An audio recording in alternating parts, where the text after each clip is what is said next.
Hello. Uh, I don't know what I'm going to say. Everything I say comes right off the top of my head. I don't write a script. I write down some points I want to make and stuff like that, but it's just like a one sentence, and I elaborate from there on. But I want to say that,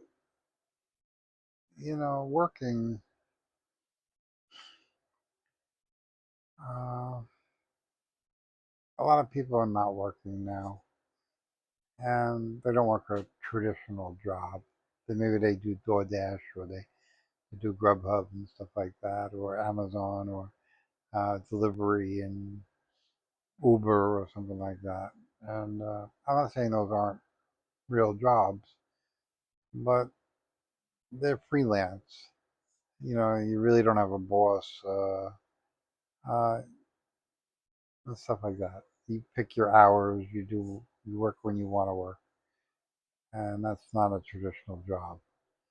Uh, and those are good jobs. Those are honorable jobs. You're helping people. You're helping society. Uh, but a lot of the people are unemployed and they're not working and they're stealing, they're robbing houses, they're robbing their mother, they're robbing their father, they're robbing their brother, their sister, they're living on their mother's couch. Uh,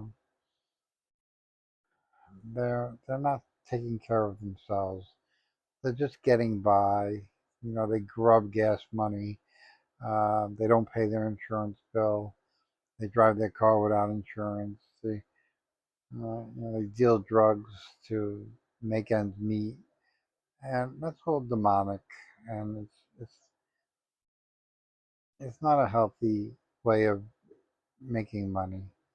And if you're doing that, then you're on the devil's side, and it's just like a drug dealer is on the devil's side, and you're hurting people to get financial gain, and that's why drug dealers make so much money because it's such a demonic job that they have to offer that kind of money to attract people to do it, and they attract demonic people that do it.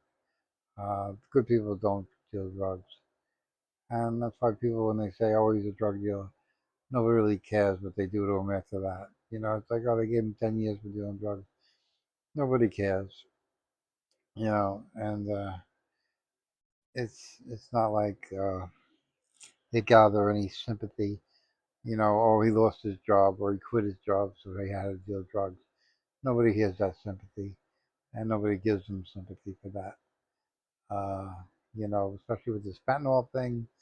He sold my daughter a bag of fentanyl, and now she's no longer with us. So nobody's gonna give a bleeding heart to this drug dealer that unalived someone's daughter at a young age or any age. And and there are other rotten jobs.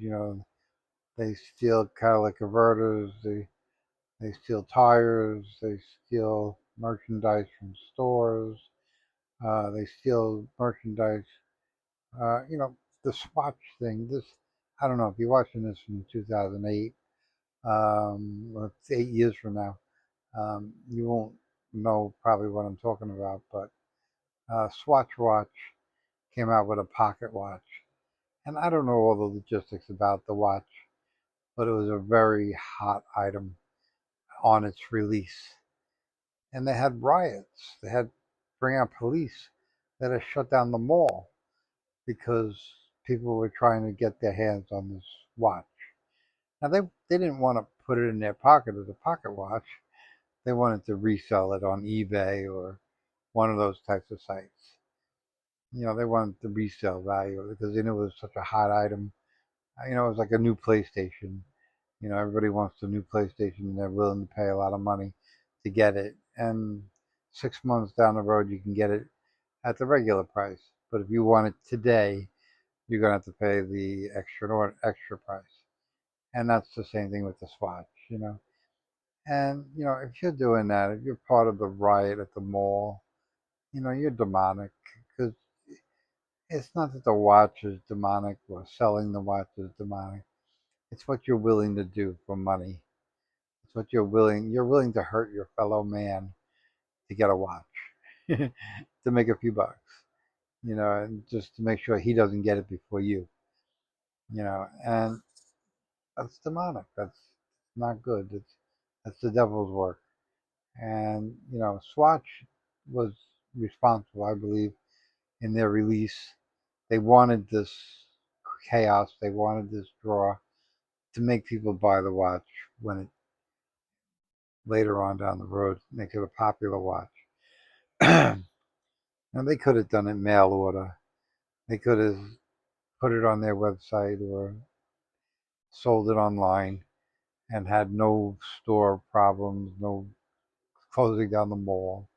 But that doesn't get you airtime. That doesn't get you news time. The news was called in. It happened at many malls. It wasn't just one mall. So, and Swatch had to close down all their stores. And a few days later, they reopened them. But they got the press, and they got more press when they said they reopened them.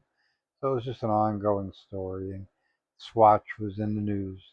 And Swatch is competing with Rolex and Apple and Samsung and all those different watches.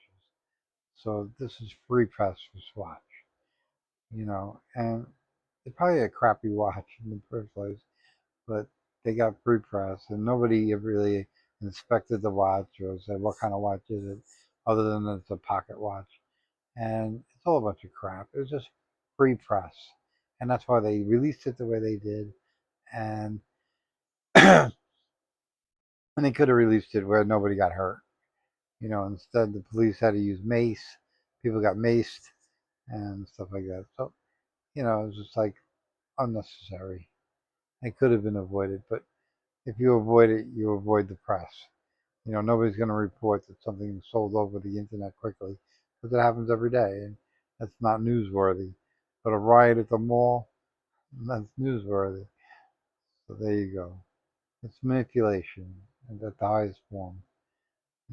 So if you're making money in these ways, you know, if you want to work at a soup kitchen, you want to be a big brother for a Big Brothers program and not rape the children, but really help the children. Or if you want to work for a charity that doesn't line their pockets and actually helps people, I mean, that's all good stuff. And uh, nobody's going to call that demonic. You know, uh, Whether or not you should be doing what you're doing on another level, well, that's still remains to be seen. People would say you shouldn't feed people because then they don't feed themselves. But there comes a point where you can't let people starve in the street either. Uh, and you would like that there if you needed it. So there's partly that too. And it's just, uh, and then you have handicapped people that can't help themselves and they can't feed themselves and they need help. And if you're helping people like that, then by all means, there's nothing wrong with that. I worked for a pharmacy once. I was a delivery guy. I delivered beds. I delivered oxygen. I delivered diapers. And I didn't make a lot of money. I got like $4 or $5 an hour for my work. And if I made a tip here and there, that was it.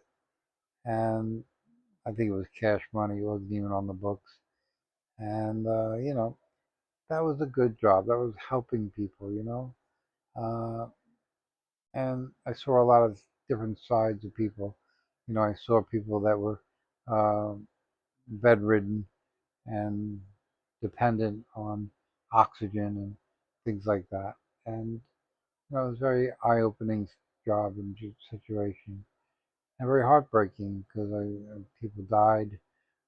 People that you would deliver to for a long time no longer needed delivery because they were dead. You know, so it's just very hard. But that's part of life. I was young. I was in my teens, so it was just um, it was a very good job for a teenager. Um, but you know, if you're doing the evil jobs, like even what Trump is doing, he's evil, and what he's doing is evil, and everybody knows what he's doing is evil. But the devil has him in that position for a reason, and you might not like the devil. I respect the devil. I know how he operates, and uh, I don't play his games. But Trump has no choice. Trump knows he's not going to heaven. You know, that's not even a question. So he's just like, well, if I'm not going to heaven, I'm going to burn the whole house down. You know, and that's what he's doing. So he's like, if I earn my spot in hell, I'm going to really earn it now. You know, it's like, I'm going to try and get to be the guy that sits next to Satan instead of be the guy who sits next to God. You know, and he'll never sit next to God, but um, and I don't think he'll sit next to Satan either because he's not smart enough for that. And Satan doesn't respect him in any way. Nobody respects Donald Trump, not even Donald Trump. So, you know, it's just because you have a title doesn't mean you're not doing something demonic. You could be the CEO of Chase and be the most demonic person there is. You know, you're paying your people crap money. You're robbing your customers. You're charging them fees up the wazoo to get their own money and stuff like that. So you're demonic. So it doesn't matter that you're not a drug dealer. You don't have to be a drug dealer to be demonic. It's whether you're doing something good for society, if you're adding to society, or if you're hurting people. Uh, you know, uh, you could work in a slaughterhouse and not be demonic. It depends on how you treat the animals, um, whether you treat them with care and respect. And I'm not talking kosher. Kosher is a bunch of crap. Or challah. It's all a bunch of crap. But it's a story they sell and up the price because of the story. It's just like artisan. It's a story they sell and they charge you more for because they put the word artisan on it. But it's all crap. But you know,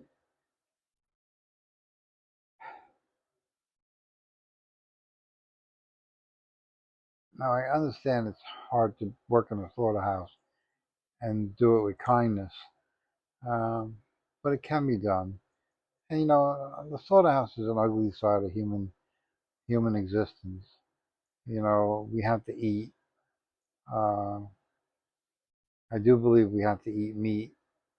I do believe that wasn't always the case, but now that we've done it for so many centuries, almost a century, uh, or centuries, um, our stomach, our gut has adapted to eating meat and less adapted to eating vegetables. And you know, we're omnivores. We eat meat and vegetables. And you know, like I said, it's an ugly side of life. You know, we have to kill to survive.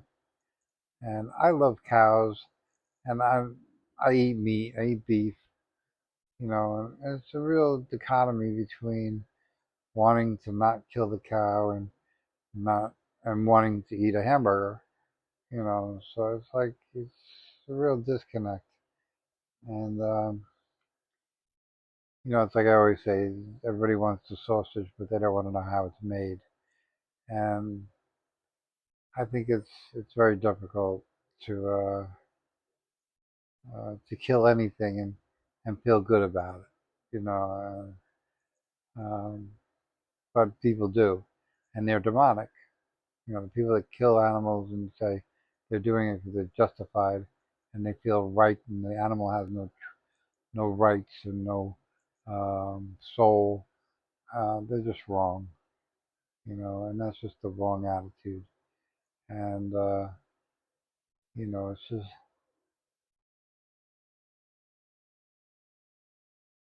just do respect for the animal. respect that that animal is going to help you live another day and help other people live another day. You know, I like eating eggs. I eat a lot of eggs because I feel eggs um, don't kill the chicken. I mean, yeah, they kill the baby, but the baby's a baby. It never was born, never was a baby. It wasn't even fertilized. So the egg is just a piece of protein that it didn't have to die, because it already was dead. But and I don't like chickens that are kept in cages and treated like popping out machines, egg popping machines, and then killed when they're done laying eggs because they can't lay eggs anymore. It's just I don't like the factory system behind making eggs and stuff. But yet I don't want to pay $10 a dozen for eggs. So there's a problem, and we're all indoctrinated and brainwashed into believing that we have to settle for this. We've come around now. There's more cage-free, farm-grazed, um, live pastures. They raise chickens in a different way now than they used to because of the outcry of the cages and people wanting to see the birds out of the cages and be more like birds. And it brings less disease. With the bird flu, it became more necessary to keep them out of the cages. Um, I don't know how many millions and millions of birds died because of bird flu. I know there was a duck farm, and I think they killed 100,000 ducks because of bird flu. And that's just it's very disheartening, and it makes me very upset. You know, but I understand that it's a part of life, and you know, uh, I don't know that man is responsible for bird flu, but I don't know that there's a cure, and I don't know that the cure would be worse than the disease if there was a cure. So maybe you wouldn't want to eat the animal if you gave it the cure, and for a farmer to have an animal they can't sell, they would kill it anyway. So, they're not going to give it a cure so they can't use it as a product that they sell. They would end it and get a product they could sell. So that's the way they would look at it.